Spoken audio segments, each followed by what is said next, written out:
ਪਿਆਰੇ ਵਿਦਿਆਰਥੀਓ, ਸਵਾਗਤ ਹੈ ਪੰਜਾਬੀ ਵਿਸ਼ੇ ਨਾਲ ਸੰਬੰਧਿਤ ਅੱਜ ਦੇ ਆਨਲਾਈਨ ਲੈਕਚਰ ਦੇ ਵਿੱਚ। ਉਮੀਦ ਕਰਦੀ ਹਾਂ ਕਿ ਤੁਸੀਂ ਆਪਣੇ ਘਰ ਪਰਿਵਾਰ ਦੇ ਵਿੱਚ ਸੁਰੱਖਿਅਤ ਬੈਠੇ ਹੋਵੋਗੇ ਤੇ ਨਾਲ ਹੀ ਨਾਲ ਟੀਵੀ ਚੈਨਲ ਦੇ ਜ਼ਰੀਏ ਅਲੱਗ-ਅਲੱਗ ਮਾਧਿਅਮਾਂ ਦੇ ਜ਼ਰੀਏ ਲੁਤਫ ਉਠਾ ਰਹੇ ਹੋਵੋਗੇ ਤੇ ਗਿਆਨ ਹਾਸਲ ਕਰ ਰਹੇ ਹੋਵੋਗੇ ਸਿੱਖਿਆਦਾਇਕ ਆਨਲਾਈਨ ਲੈਕਚਰਸ ਦਾ। ਤੇ ਅੱਜ ਆਪਾਂ 7ਵੀਂ ਜਮਾਤ ਦੇ ਪਾਠਕ੍ਰਮ ਦੀ ਇੱਕ ਕਵਿਤਾ ਸੌਣ ਨੂੰ ਲੈ ਕੇ ਆਪਸ ਦੇ ਵਿੱਚ ਰੂਬਰੂ ਹਾਂ। ਮੈਂ ਰਵਨੀਤ ਕੌਰ, ਲੈਕਚਰਰ ਪੰਜਾਬੀ, ਅੱਜ ਸੌਣ ਮਹੀਨੇ ਬਾਰੇ ਧਨੀ ਰਾਮ ਚਾਤ੍ਰਿਕ ਦੀ ਲਿਖੀ ਹੋਈ ਕਵਿਤਾ ਤੁਹਾਡੇ ਨਾਲ ਸਾਂਝੀ ਕਰਾਂਗੀ। ਪਰ ਮੇਰਾ ਖਿਆਲ ਹੈ ਕਿ ਕਵਿਤਾ ਸਾਂਝੀ ਕਰਨ ਤੋਂ ਪਹਿਲਾਂ ਕਿਉਂ ਨਾ ਆਪਾਂ ਆਪਣੇ ਕੁਝ ਤਜਰਬੇ, ਕਲਪਨਾਵਾਂ ਨੂੰ ਵੀ ਸਾਂਝਾ ਕਰ ਲਈਏ ਕਿ ਸੌਣ ਮਹੀਨੇ ਬਾਰੇ ਤੁਸੀਂ ਕੀ ਸੋਚਦੇ ਹੋ, ਕੀ ਕੁਝ ਤੁਹਾਡੇ ਜ਼ਿਹਨ 'ਚ ਤੇ ਚੇਤਿਆਂ ਦੀ ਚੰਗੇਰ ਦੇ ਵਿੱਚ ਪਿਆ, ਕਿਹੋ ਜਿਹੀਆਂ ਯਾਦਾਂ ਹਨ ਸੌਣ ਦੇ ਬਾਰੇ ਵਿੱਚ। ਤੇ ਆਉਣ ਵਾਲੇ ਥੋੜ੍ਹੇ ਹੀ ਸਮੇਂ 'ਚ ਸੌਣ ਮਹੀਨਾ ਆ ਰਿਹਾ, ਇਸ ਕਰਕੇ ਆਪਾਂ ਉਸ ਮਹੀਨੇ ਨੂੰ ਚੰਗੀ ਤਰ੍ਹਾਂ ਮਾਣਨ ਦੇ ਲਈ ਕਿਉਂ ਨਾ ਅੱਜ ਇਸ ਕਵਿਤਾ ਨੂੰ ਪੜ੍ਹੀਏ, ਮਾਣੀਏ ਤੇ ਕਵਿਤਾ ਨੂੰ ਜਿਉਣ ਦੀ ਕੋਸ਼ਿਸ਼ ਕਰੀਏ। ਸੋ ਪਹਿਲਾਂ ਕੁਝ ਸਵਾਲ ਜਵਾਬ। ਬੱਚਿਓ, ਸਵਾਲ ਇਹ ਆ ਕਿ ਦੇਸੀ ਮਹੀਨਿਆਂ ਦੇ ਨਾਵਾਂ ਦੀ ਜੇ ਗੱਲ ਕਰੀਏ ਤਾਂ ਕੀ ਸਾਲ ਦੇ 12 ਮਹੀਨਿਆਂ ਦੇ ਨਾਂ ਤੁਸੀਂ ਦੱਸ ਸਕਦੇ ਹੋ? ਜਿਵੇਂ ਚੇਤ, ਵਿਸਾਖ, ਜੇਠ। ਇਸ ਤੋਂ ਬਾਅਦ ਵਾਲੇ ਮਹੀਨਿਆਂ ਦੇ ਨਾਂ ਕੀ ਹੋਣਗੇ? ਸੋਚੋ। ਬਿਲਕੁਲ ਕੁਝ ਬੱਚੇ ਦੱਸ ਰਹੇ ਨੇ ਤੇ ਕੁਝ ਨੂੰ ਸਮੱਸਿਆ ਵੀ ਆ ਰਹੀ ਹੈ। ਚਲੋ ਮੈਂ ਦੱਸ ਦਿੰਦੀ ਹਾਂ। ਚੇਤ, ਵਿਸਾਖ, ਜੇਠ, ਹਾੜ, ਸੌਣ, ਭਾਦੋਂ, ਅੱਸੂ, ਕੱਤਾ, ਮੱਘਰ, ਪੋਹ, ਮਾਘ, ਫੱਗਣ। ਤੇ ਇਹਨਾਂ ਸਾਰੇ ਮਹੀਨਿਆਂ 'ਚੋਂ ਜਿਹੜਾ ਅਜਿਹਾ ਕਿਹੜਾ ਮਹੀਨਾ ਜਿਹਦੇ ਵਿੱਚ ਕੁੜੀਆਂ ਪਿੱਪਲਾਂ 'ਤੇ ਪੀਂਘਾਂ ਪਾਉਂਦੀਆਂ ਨੇ, ਤੀਆਂ ਲਗਾਉਂਦੀਆਂ ਨੇ, ਤ੍ਰਿੰਜਣਾਂ 'ਚ ਬੈਠ ਕੇ ਚਰਖੇ ਕੱਤਦੀਆਂ ਹੁੰਦੀਆਂ ਸੀ, ਉਸ ਮਹੀਨੇ ਦਾ ਨਾਂ ਦੱਸੋ ਜੀ। ਇਹ ਨਾਂ ਤਾਂ ਸਾਰੇ ਬੱਚਿਆਂ ਨੇ ਸਹੀ ਦੱਸ ਦਿੱਤਾ। ਉਮੀਦ ਵੀ ਸੀ, ਕਿਉਂਕਿ ਤੁਸੀਂ ਸਭ ਜਾਣਦੇ ਹੋ ਸੌਣ ਮਹੀਨਾ ਹੁੰਦਾ। ਤੇ ਸੌਣ ਦੇ ਮਹੀਨੇ ਵਿੱਚ ਜਿੱਥੇ ਕਿ ਇੰਨੀ ਖੁਸ਼ੀ ਮਨਾਈ ਜਾਂਦੀ ਆ, ਤੀਆਂ ਦਾ ਤਿਉਹਾਰ ਹੁੰਦਾ, ਉੱਥੇ ਇੱਕ ਮਜ਼ਾਕ, ਇੱਕ ਚੁਟਕਲਾ ਵੀ ਇਹਦੇ ਨਾਲ ਜੁੜਿਆ ਕਿ ਕੁਝ ਲੋਕਾਂ ਲਈ ਸਾਉਣ ਦਾ ਮਹੀਨਾ ਸੱਚਮੁੱਚ ਸੌਣ ਲਈ ਬਣਿਆ ਮਹੀਨਾ ਹੁੰਦਾ ਕਿ ਉਹ ਇਸ ਸਮੇਂ ਬੜੀ ਨੀਂਦ ਲਾਉਂਦੇ ਆ ਕਿਉਂਕਿ ਰੁੱਤ ਖੁਸ਼ਗਵਾਰ ਹੋਈ ਹੁੰਦੀ ਆ। ਪਰ ਬੱਚਿਓ, ਤੁਸੀਂ ਹਿੰਮਤ ਕਰਨੀ ਆ, ਪੜ੍ਹਾਈ ਲਈ ਵੀ ਤੇ ਹੋਰ ਕੰਮਾਂ 'ਚ ਵੀ ਘਰਦਿਆਂ ਨਾਲ ਹੱਥ ਵਟਾਉਂਦਿਆਂ ਹੋਇਆਂ ਮਿਹਨਤ ਕਰਨੀ ਆ ਤੇ ਸਾਉਣ ਦੇ ਮਹੀਨੇ ਨੂੰ ਸਾਉਣ ਦੇ ਵਿੱਚ ਹੀ ਨਹੀਂ ਗਵਾ ਦੇਣਾ, ਬਲਕਿ ਜਾਗਦਿਆਂ ਹੋਇਆਂ ਵੀ ਤੇ ਲੋੜ ਜੋਗੀ ਨੀਂਦ ਲੈਂਦਿਆਂ ਹੋਇਆਂ ਵੀ ਤੁਸੀਂ ਆਪਣੀ ਸਿਹਤ ਦਾ ਖਿਆਲ ਰੱਖਦਿਆਂ ਸਾਉਣ ਮਹੀਨੇ ਦੇ ਜਿਹੜਾ ਲੁਤਫ ਹੈ ਇਸ ਨੂੰ ਹੋਰ ਵੀ ਚੰਗੀ ਤਰ੍ਹਾਂ ਨਾਲ ਮਾਣਨਾ ਹੈ। ਤੇ ਆਓ ਹੁਣ ਆਪਾਂ ਕਵਿਤਾ ਨੂੰ ਮਾਣਦੇ ਹਾਂ।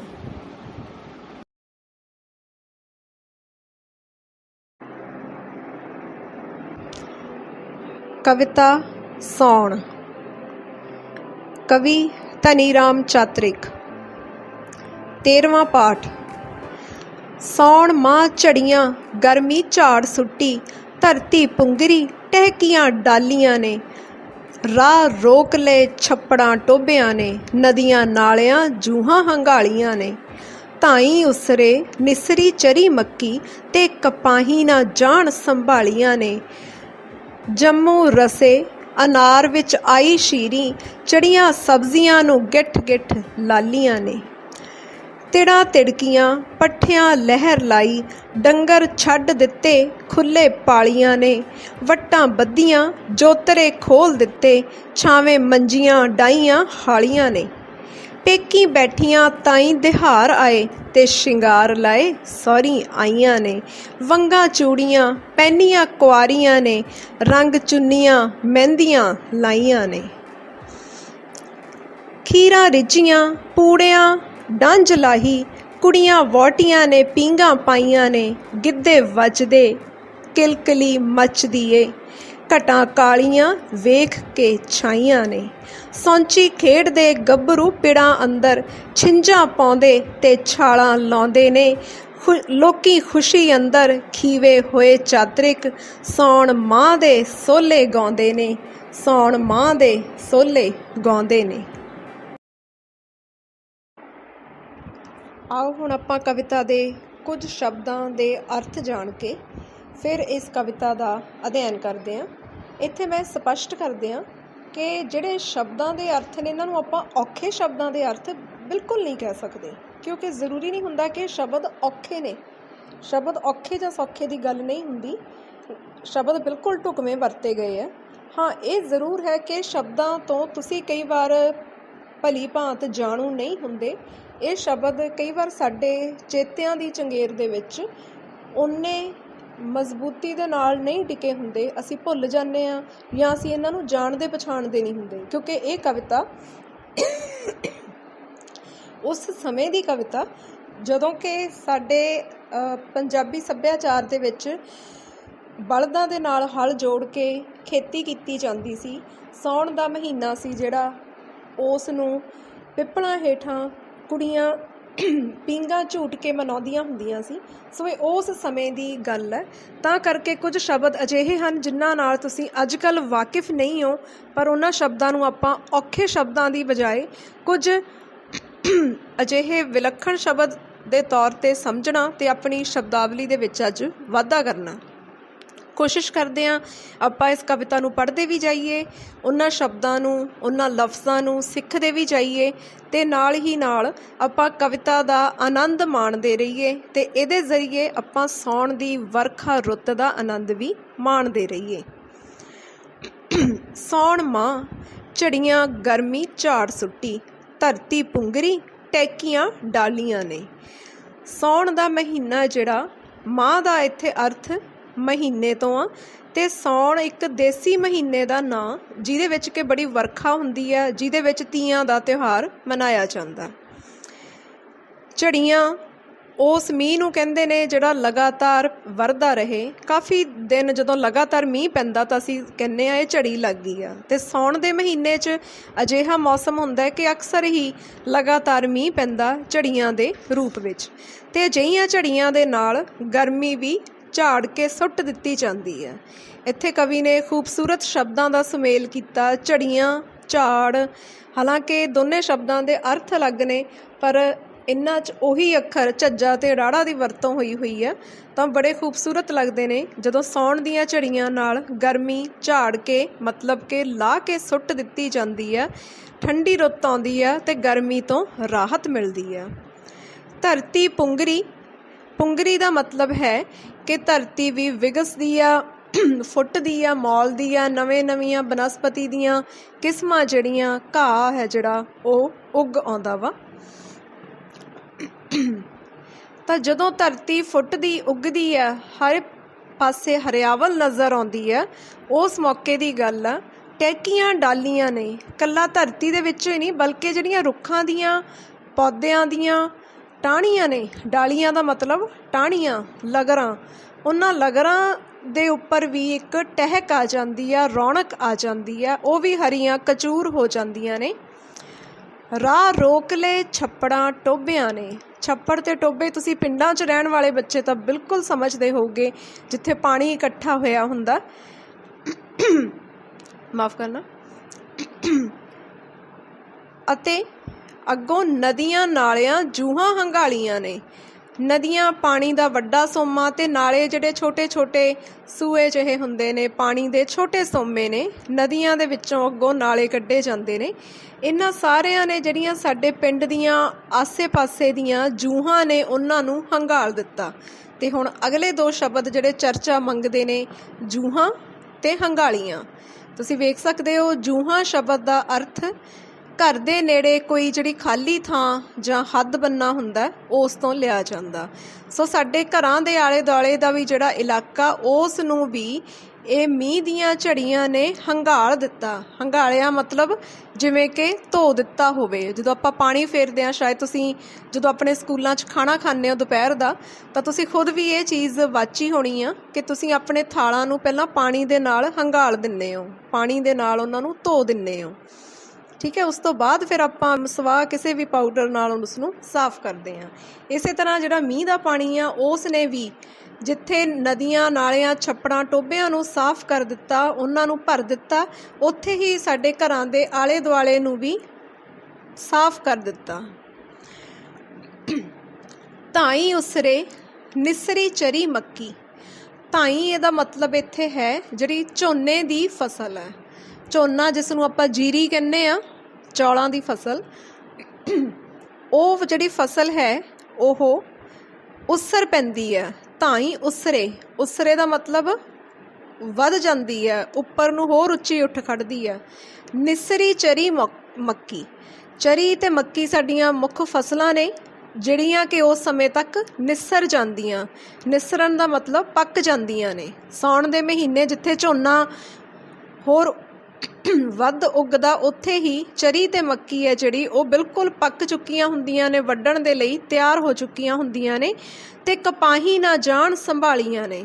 ਅੱਜ ਕੱਲ੍ਹ ਭਾਵੇਂ ਕਪਾਹ ਦੀ ਖੇਤੀ ਥੋੜ੍ਹੀ ਘੱਟ ਕੀਤੀ ਜਾਂਦੀ ਹੈ ਪੰਜਾਬ ਦੇ ਵਿੱਚ, ਪਰ ਪੁਰਾਣੇ ਸਮੇਂ ਦੇ ਵਿੱਚ ਇਹ ਕਪਾਹ ਜਿਹੜੀ ਉਸ ਦੀ ਖੇਤੀ ਹੁੰਦੀ ਸੀ ਅਤੇ ਇਹ ਫਸਲ ਵੀ ਸਾਉਣ ਮਹੀਨੇ 'ਚ ਸੰਭਾਲਿਆ ਨਹੀਂ ਸੀ ਸੰਭਲਦੀ, ਇੰਨੀ ਜ਼ਿਆਦਾ ਹੁੰਦੀ ਸੀ। ਜੰਮੂ ਰਸੇ ਅਨਾਰ ਵਿੱਚ ਆਈ ਸ਼ੀਰੀ। ਜੰਮੂ ਤੋਂ ਮਤਲਬ ਜਾਮਣ ਤੋਂ ਆ। ਜਾਮਣ ਦੇ ਵਿੱਚ ਰਸ ਪੱਕ ਜਾਂਦਾ, ਰਸ ਵੱਧ ਜਾਂਦਾ, ਜਾਮਣ 'ਚ ਰਸ ਪੈ ਜਾਂਦਾ। ਅਨਾਰ ਵਿੱਚ ਆਈ ਸ਼ੀਰੀ। ਸ਼ੀਰੀ ਦਾ ਤੁਸੀਂ ਸ਼ਾਬਦਿਕ ਅਰਥ ਦੇਖ ਸਕਦੇ ਹੋ, ਮਿਠਾਸ। ਸੋ ਜਿਹੜੀ ਅਨਾਰ ਦੀ ਜਿਹੜਾ ਫਲ ਹੁੰਦਾ ਉਸ ਦੇ ਵਿੱਚ ਵੀ ਮਿਠਾਸ ਪ੍ਰਵੇਸ਼ ਕਰ ਜਾਂਦੀ ਹੈ, ਉਹ ਵੀ ਮਿੱਠਾ ਮਿੱਠਾ ਹੋ ਜਾਂਦਾ। ਇਸ ਰੁੱਤ ਦੇ ਵਿੱਚ ਚੜੀਆਂ ਸਬਜ਼ੀਆਂ ਨੂੰ ਗਿੱਠ ਗਿੱਠ ਲਾਲੀਆਂ ਨੇ, ਅਤੇ ਜਿਹੜੀਆਂ ਸਬਜ਼ੀਆਂ ਹੁੰਦੀਆਂ ਨੇ ਉਹ ਵੀ ਭਰ ਜਵਾਨ ਹੋ ਜਾਂਦੀਆਂ ਨੇ, ਹੋਰ ਗਿੱਠ ਗਿੱਠ ਵੱਧ ਜਾਂਦੀਆਂ ਨੇ। ਅਸਲ ਦੇ ਵਿੱਚ ਇਹਦਾ ਮਤਲਬ ਗਿੱਠ ਗਿੱਠ ਲਾਲੀ ਚੜ੍ਹਨੀ ਕੋਈ ਸਬਜ਼ੀ ਦਾ ਰੰਗ ਲਾਲ ਹੋਣਾ ਨਹੀਂ ਹੈ। ਸੋ ਬੱਚਿਓ, ਇਹਦਾ ਮਤਲਬ ਤਾਂ ਇਹ ਆ ਕਿ ਜਿਹੜੀ ਸਾਡੀ ਸਬਜ਼ੀ ਆ ਉਹ ਵੀ ਚੰਗੀ ਤਰ੍ਹਾਂ ਵੱਧ ਜਾਂਦੀ ਆ। ਇਹ ਮੁਹਾਵਰਾ ਹੈ ਗਿੱਠ ਗਿੱਠ ਲਾਲੀ ਚੜ੍ਹਨੀ, ਜਿਹਦਾ ਮਤਲਬ ਆ ਚੰਗੀ ਤਰ੍ਹਾਂ ਜਵਾਨ ਹੋਣਾ, ਤੰਦਰੁਸਤ ਹੋਣਾ, ਵਿਕਸਣਾ, ਮੌਲਣਾ, ਵਧਣਾ, ਫੁੱਲਣਾ। ਸੋ ਸਬਜ਼ੀਆਂ ਵੀ ਵੱਧ ਫੁੱਲ ਜਾਂਦੀਆਂ ਨੇ। ਗੱਲ ਕੀ, ਹਰ ਪਾਸੇ ਬਨਸਪਤੀ ਹੈ ਜਿਹੜੀ, ਫਸਲਾਂ ਨੇ, ਦਰਖਤ ਨੇ, ਸਾਰਿਆਂ 'ਤੇ ਲਹਿਰਾਂ ਛਾ ਜਾਂਦੀਆਂ ਨੇ।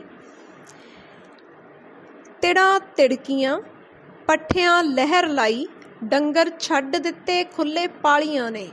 ਤਿੜਾਂ ਹੁੰਦੀਆਂ ਨੇ ਜਿਹੜੀਆਂ ਲਗਰਾਂ ਨੇ, ਜਿਵੇਂ ਘਾਹ ਦੀਆਂ ਤਿੜਾਂ, ਉਹ ਆਪਣੇ ਆਪ 'ਚ ਤਿੜਕ ਪੈਂਦੀਆਂ, ਅੱਗੋਂ ਹੋਰ ਦੀਆਂ ਹੋਰ ਫੁੱਟ ਪੈਂਦੀਆਂ ਨੇ। ਅਤੇ ਜਿਹੜੇ ਪੱਠੇ ਖੇਤਾਂ 'ਚ ਬੀਜੇ ਹੁੰਦੇ ਆ, ਜਿਨ੍ਹਾਂ ਨੂੰ ਪਸ਼ੂ ਖਾਂਦੇ ਆ, ਉਹ ਪੱਠਿਆਂ ਦੀ ਵੀ ਲਹਿਰ ਲੱਗ ਜਾਂਦੀ ਹੈ, ਉਹ ਵੀ ਪੂਰੇ ਹਰੇ ਹੋ ਜਾਂਦੇ ਆ, ਭਰਵੀਂ ਫਸਲ ਹੁੰਦੀ ਹੈ। ਅਤੇ ਜਿਹੜੇ ਪਾਲੀ ਆ, ਪਾਲੀ ਤੋਂ ਮਤਲਬ ਪਸ਼ੂਆਂ ਨੂੰ ਚਾਰਨ ਵਾਲੇ, ਉਹ ਆਪੋ ਆਪਣੇ ਡੰਗਰਾਂ ਨੂੰ, ਡੰਗਰ ਦਾ ਮਤਲਬ ਹੈ ਪਸ਼ੂਆਂ ਨੂੰ, ਖੁੱਲ੍ਹੇ ਛੱਡ ਦਿੰਦੇ ਨੇ ਚਰਨ ਵਾਸਤੇ।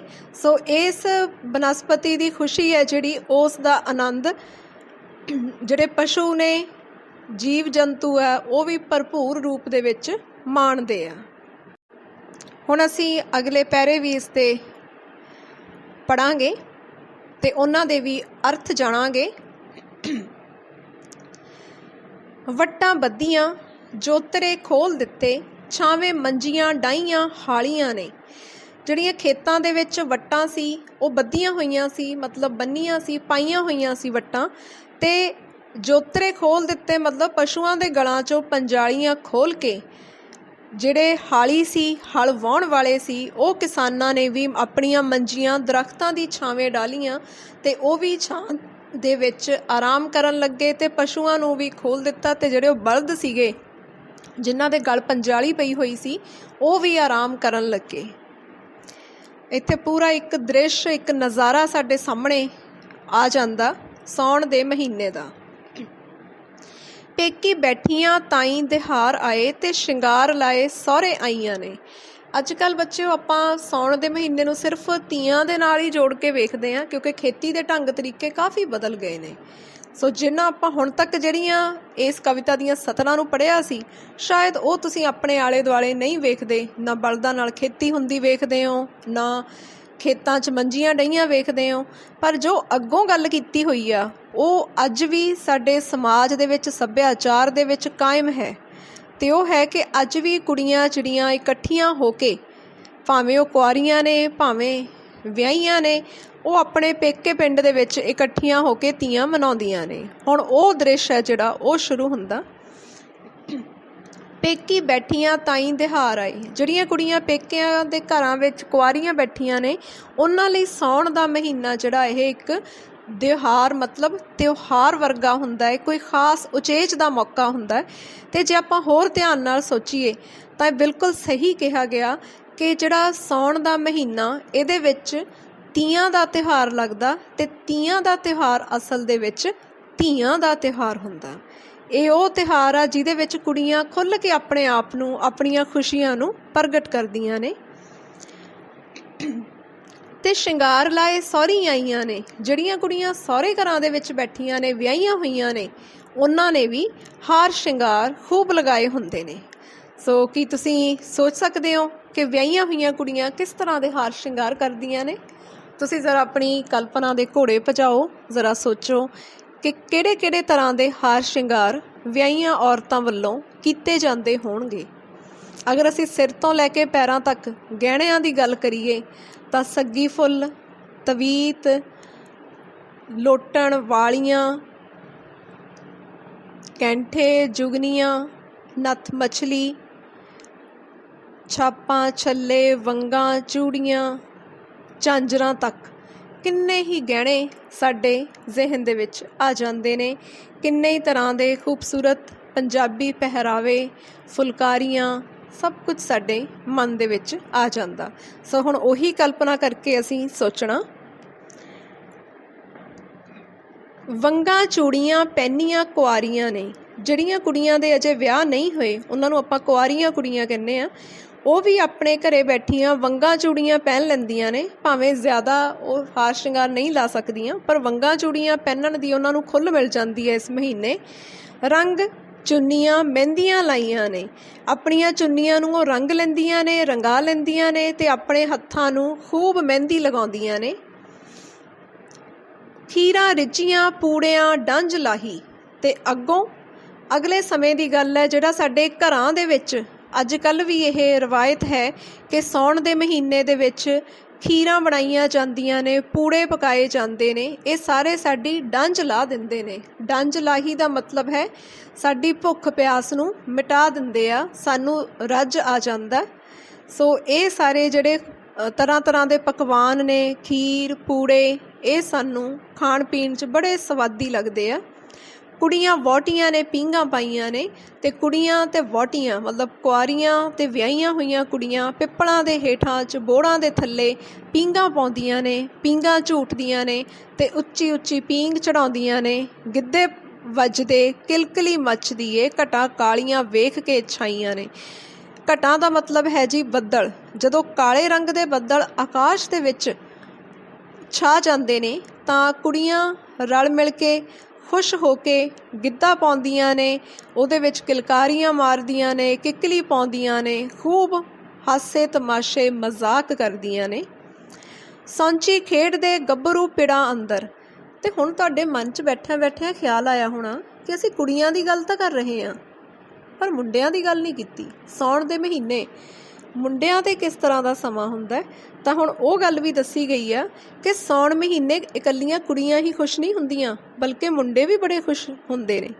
ਉਹ ਸੌਂਚੀ ਖੇਡ ਖੇਡਦੇ ਆ, ਅਤੇ ਸੌਂਚੀ ਖੇਡ ਹੁੰਦੀ ਹੈ ਕਬੱਡੀ ਵਰਗੀ ਖੇਡ ਆ, ਜਿਹੜੀ ਕਿ ਮੁੰਡਿਆਂ ਦੀ ਖੇਡ ਆ।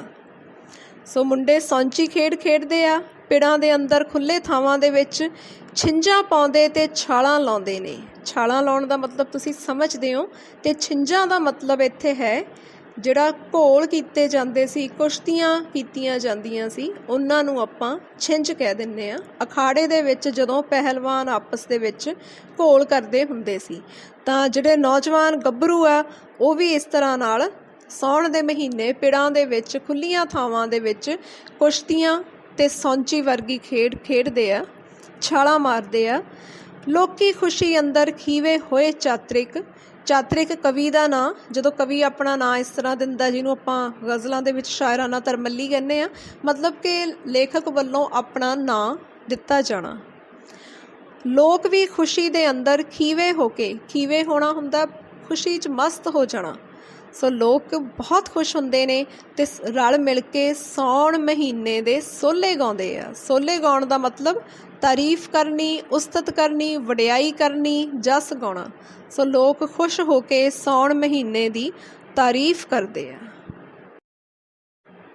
ਅਤੇ ਬੱਚਿਓ, ਆਓ ਹੁਣ ਆਪਾਂ ਜਾਂਦੇ ਜਾਂਦੇ ਇੱਕ ਝਾਤੀ ਮਾਰ ਲਈਏ ਸਵਾਲਾਂ ਦੇ ਜਵਾਬਾਂ ਵੱਲ। ਕਿਹੋ ਜਿਹੇ ਸਵਾਲ ਤੁਹਾਨੂੰ ਇਸ ਪਾਠ ਅਭਿਆਸ ਦੇ ਵਿੱਚ ਪੁੱਛੇ ਗਏ ਆ ਜਿਨ੍ਹਾਂ ਦੇ ਤੁਸੀਂ ਜਵਾਬ ਦੇਣੇ ਆ, ਅਤੇ ਮੈਨੂੰ ਉਮੀਦ ਹੈ ਕਿ ਤੁਸੀਂ ਸਾਰੇ ਇਹਨਾਂ ਦੇ ਉੱਤਰ ਦੇਣ ਦੇ ਵਿੱਚ ਕਾਮਯਾਬ ਹੋ ਗਏ ਹੋਗੇ, ਸਮਰੱਥ ਹੋ ਗਏ ਹੋਗੇ। ਪਹਿਲਾ ਸਵਾਲ ਹੈ, ਸਾਉਣ ਦੇ ਮਹੀਨੇ ਖੇਤਾਂ ਵਿੱਚ ਕਿਹੜੀਆਂ-ਕਿਹੜੀਆਂ ਫਸਲਾਂ ਹੁੰਦੀਆਂ ਹਨ?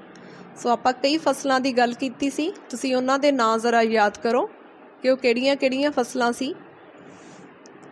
ਇੱਕ ਝੋਨੇ ਦੀ ਫਸਲ ਸੀ, ਚਰੀ, ਮੱਕੀ, ਅਤੇ ਹੋਰ ਪੱਠਿਆਂ ਦੀ ਗੱਲ ਕੀਤੀ ਗਈ ਸੀ, ਅਤੇ ਬਹੁਤ ਸਾਰੀਆਂ ਸਬਜ਼ੀਆਂ ਦੀ ਅਸੀਂ ਗੱਲ ਕੀਤੀ ਸੀ, ਫਲਾਂ ਦੀ ਜਿਵੇਂ ਜਾਮਣ, ਅਨਾਰ ਦੀ ਗੱਲ ਕੀਤੀ ਸੀ।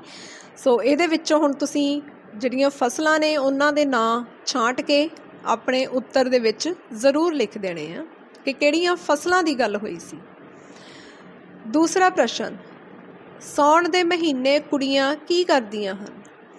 ਇਹ ਤਾਂ ਤੁਸੀਂ ਭਲੀ ਭਾਂਤ ਜਾਣਦੇ ਹੋ, ਤੁਸੀਂ ਇਹ ਵੀ ਉੱਤਰ ਲਿਖ ਸਕਦੇ ਹੋ, ਦੱਸ ਸਕਦੇ ਹੋ ਕਿ ਸਾਉਣ ਦੇ ਮਹੀਨੇ ਵਿੱਚ ਕੁੜੀਆਂ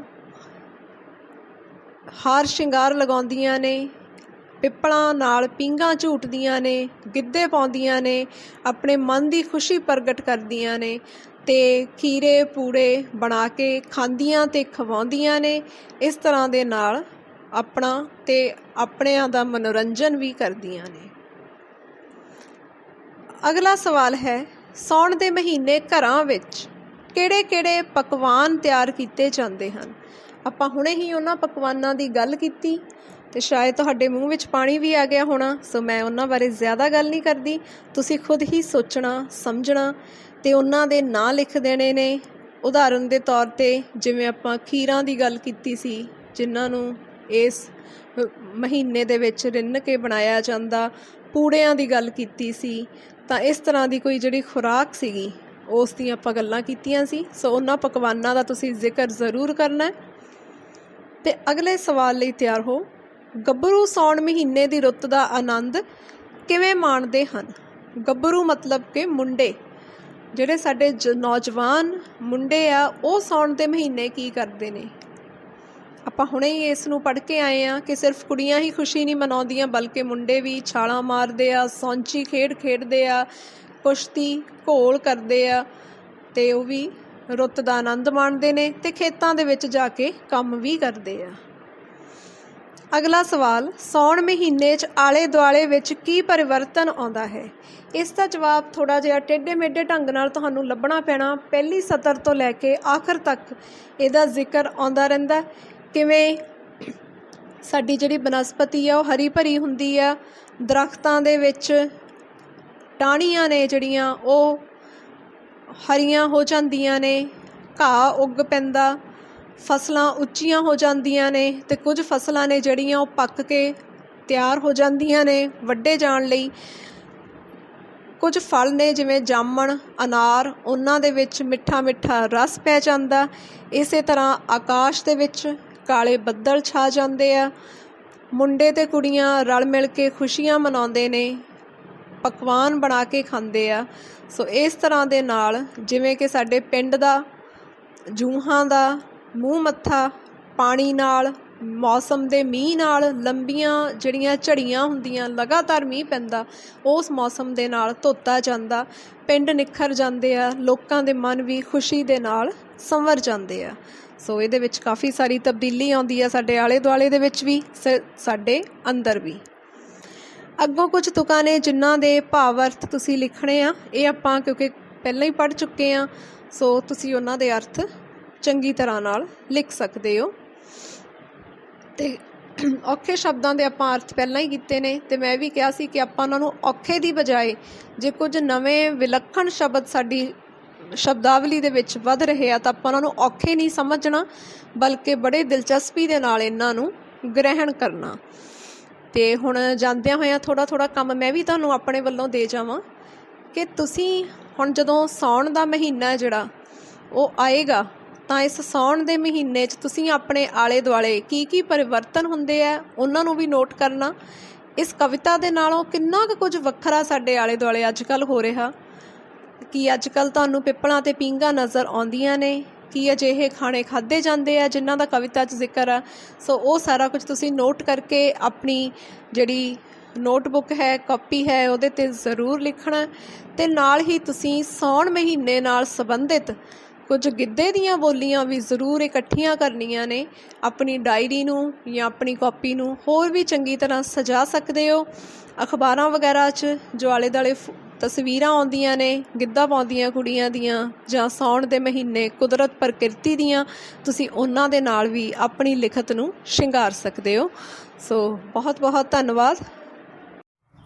ਸੋ ਪਿਆਰੇ ਵਿਦਿਆਰਥੀਓ, ਇਸ ਕਵਿਤਾ ਤੋਂ ਸਾਨੂੰ ਇਹ ਪਤਾ ਲੱਗਦਾ ਹੈ, ਕਾਫੀ ਸਾਰੇ ਸਬਕ ਮਿਲਦੇ ਨੇ ਅੱਜ ਵਾਲੇ ਸਬਕ ਤੋਂ, ਕਿ ਇੱਕ ਤਾਂ ਅਸੀਂ ਕੁਦਰਤ ਦੇ ਨਾਲ, ਪ੍ਰਕਿਰਤੀ ਦੇ ਨਾਲ ਕਿਸ ਤਰ੍ਹਾਂ ਜੁੜ ਕੇ ਰਹਿਣਾ, ਉਸੇ ਤਰ੍ਹਾਂ ਹੀ ਆਪਣੀ ਸੰਸਕ੍ਰਿਤੀ ਨਾਲ, ਆਪਣੇ ਸੱਭਿਆਚਾਰ ਨਾਲ, ਅਜ਼ੀਮ ਵਿਰਸੇ ਦੇ ਨਾਲ ਵੀ ਜੁੜੇ ਰਹਿਣਾ। ਇਹੀ ਸਾਉਣ ਦੇ ਮਹੀਨੇ ਦੀ ਕਵਿਤਾ ਦਾ ਸਾਨੂੰ ਇੱਕ ਸਿੱਖਿਆਮਈ ਉਪਦੇਸ਼ ਵੀ ਹੈ ਕਿ ਜੇ ਅਸੀਂ ਇਸ ਕਵਿਤਾ ਤੋਂ ਪ੍ਰੇਰਨਾ ਲੈ ਕੇ ਕਿਸਾਨਾਂ ਦੀ ਤਰ੍ਹਾਂ, ਮਿਹਨਤਕਸ਼ ਮਜ਼ਦੂਰਾਂ ਦੀ ਤਰ੍ਹਾਂ ਅਸੀਂ ਕੰਮ ਕਰਦੇ ਰਹੀਏ ਖੇਤਾਂ ਦੇ ਵਿੱਚ, ਤਾਂ ਅਸੀਂ ਕੁਦਰਤ ਨਾਲ ਜੁੜੇ ਰਹਿੰਦੇ ਹਾਂ। ਅਤੇ ਅੱਜ ਜੋ ਵੀ ਖੇਤਰ ਦੇ ਵਿੱਚ ਅਸੀਂ ਕੰਮ ਕਰ ਰਹੇ ਹਾਂ, ਭਾਵੇਂ ਕੁਝ ਖੇਤਰ ਬਦਲ ਗਏ ਆ, ਪਰ ਅਸੀਂ ਇਸੇ ਤਰ੍ਹਾਂ ਨਾਲ ਹੀ ਕਰਮ ਯੋਗੀ ਬਣ ਕੇ ਕੰਮ ਕਰਦੇ ਰਹੀਏ, ਕੁਦਰਤ ਨਾਲ ਖਿਲਵਾੜ ਨਾ ਕਰੀਏ, ਬਲਕਿ ਉਸ ਦੇ ਨਾਲ ਪਿਆਰ ਕਰੀਏ, ਤਾਂ ਫਿਰ ਯਕੀਨਨ ਹੀ ਜਿਹੜੀ ਇਹ ਸਾਡੀ ਜ਼ਿੰਦਗੀ ਹੈ ਉਹ ਹੋਰ ਵੀ ਬਿਹਤਰ ਹੋਏਗੀ। ਇਹ ਸਬਕ ਸਾਨੂੰ ਇਸ ਮਹਾਂਮਾਰੀ ਦੇ ਦਿਨਾਂ ਦੇ ਵਿੱਚ ਵੀ ਪਤਾ ਲੱਗਿਆ, ਅਤੇ ਆਉਣ ਵਾਲੇ ਸਮੇਂ ਦੇ ਵਿੱਚ ਵੀ ਅਸੀਂ ਇਸ ਨੂੰ ਆਪਣੇ ਅੰਗ ਸੰਗ ਵਸਾ ਕੇ ਰੱਖੀਏ। ਅਤੇ ਜਿਵੇਂ ਅਸੀਂ ਗਿੱਧੇ ਦੀ ਗੱਲ ਕੀਤੀ, ਕੁਸ਼ਤੀ, ਕਬੱਡੀ, ਸੌਂਚੀ ਦੀ ਗੱਲ ਕੀਤੀ, ਉਸ ਤਰ੍ਹਾਂ ਨਾਲ ਅਸੀਂ ਆਪਣੇ ਸੱਭਿਆਚਾਰ ਨਾਲ ਵੀ ਜੁੜੇ ਰਹਿਣਾ ਅਤੇ ਆਪਣੀ ਸਿਹਤ ਦਾ ਵੀ ਖਿਆਲ ਰੱਖਣਾ। ਜੇ ਖੀਰ ਪੂੜੇ ਖਾਣੇ ਆ ਤਾਂ ਨਾਲ ਨਾਲ ਲੋੜ ਜੋਗੀ ਵਰਜ਼ਿਸ਼ ਵੀ ਕਰਨੀ ਹੈ। ਸੋ ਇਹ ਕਵਿਤਾ ਦੀਆਂ ਬਹੁਤ ਸਾਰੀਆਂ ਸਿੱਖਿਆਵਾਂ ਨੇ ਜਿਹੜੀਆਂ ਸਾਨੂੰ ਮਿਲਦੀਆਂ ਨੇ। ਮੁੱਕਦੀ ਗੱਲ ਕਿ ਅਸੀਂ ਕੁਦਰਤ ਦੇ ਨਾਲ ਜੁੜੇ ਰਹਿਣਾ, ਵਿਰਸੇ ਸੱਭਿਆਚਾਰ ਨਾਲ ਜੁੜੇ ਰਹਿਣਾ, ਚੰਗਾ ਰਵਾਇਤੀ ਪੰਜਾਬੀ ਪਹਿਰਾਵਾ, ਰਵਾਇਤੀ ਪੰਜਾਬੀ ਖਾਣਾ, ਉਸ ਨੂੰ ਤਰਜੀਹ ਦੇਣੀ ਆ, ਅਤੇ ਆਪਣੀ ਸਿਹਤ ਦਾ ਖਿਆਲ ਰੱਖਣਾ, ਕਿਉਂਕਿ ਸਿਹਤ ਬਹੁਤ ਬਹੁਤ ਜ਼ਰੂਰੀ ਆ। ਤਾਂ ਹੀ ਅਸੀਂ ਕੁਦਰਤ ਨਾਲ ਇੱਕ ਮਿੱਕ ਹੋ ਸਕਦੇ ਹਾਂ। ਇਹ ਸਾਰੀਆਂ ਹੀ ਗੱਲਾਂ ਸਾਨੂੰ ਚੰਗੀ ਜੀਵਨ ਜਾਚ ਸਿਖਾਉਂਦੀਆਂ ਨੇ, ਅਤੇ ਮੈਂ ਉਮੀਦ ਕਰਦੀ ਹਾਂ ਅੱਜ ਦਾ ਸਬਕ ਤੁਹਾਨੂੰ ਬਹੁਤ ਪਸੰਦ ਆਇਆ ਹੋਵੇਗਾ, ਅਤੇ ਇਸ ਦੀ ਸਿੱਖਿਆ ਤੁਸੀਂ ਆਪਣੀ ਜ਼ਿੰਦਗੀ ਦੇ ਵਿੱਚ ਰਚਾ ਕੇ ਚੱਲੋਗੇ, ਅਤੇ ਫਿਰ ਸਾਉਣ ਮਹੀਨੇ ਵਰਗੀਆਂ ਖੁਸ਼ੀਆਂ ਹਰ ਰੋਜ਼ ਹੀ ਤੁਹਾਡੇ ਅੰਗ ਸੰਗ, ਤੁਹਾਡੇ ਆਸੇ ਪਾਸੇ ਹੋਣਗੀਆਂ। ਜ਼ਿੰਦਗੀ ਜ਼ਿੰਦਾਬਾਦ।